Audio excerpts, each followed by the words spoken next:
एक तरफ महाराष्ट्र में आज विधान परिषद चुनाव के लिए मतदान चल रहा है। 10 सीटों के लिए 11 उम्मीदवार मैदान में हैं। हर कोई जीत का दावा कर रहा है। महाविकास आघाड़ी और बीजेपी के प्रत्याशियों के बीच कड़ी टक्कर है, तो दूसरी तरफ देश में राष्ट्रपति चुनाव की गहमागहमी शुरू है।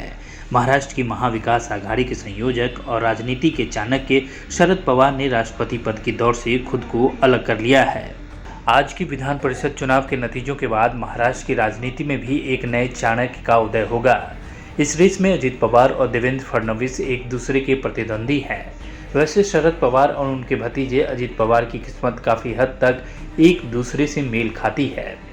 जहां शरद पवार देश के प्रधानमंत्री बनने की हसरत रखते हैं, वहीं अजित पवार महाराष्ट्र के सीएम बनना चाहते हैं।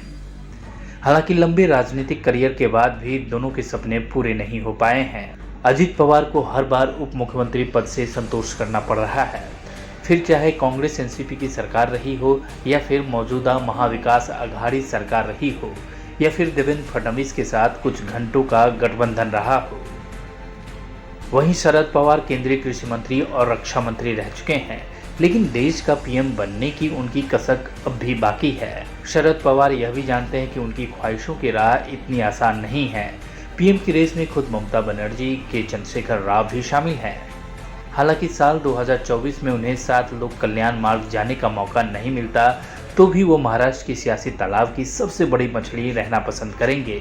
साल 2019 में बीजेपी ने पवार को महाराष्ट्र की सियासत से बाहर करने का पूरा प्लान बना लिया था, लेकिन पवार की एक रैली के दौरान बारिश में भीगते हुए मंच से भाषण देने की एक वायरल तस्वीर ने पूरा गेम पलट दिया।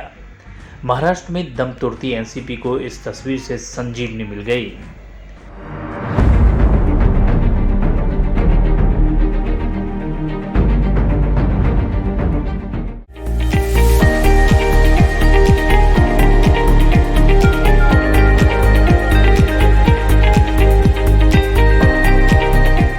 CEN न्यूज देश प्रदेश की ताजा तरीन खबरों के लिए CEN न्यूज को सब्सक्राइब करें और रहें पल पल की खबर से हर पल बाखबर।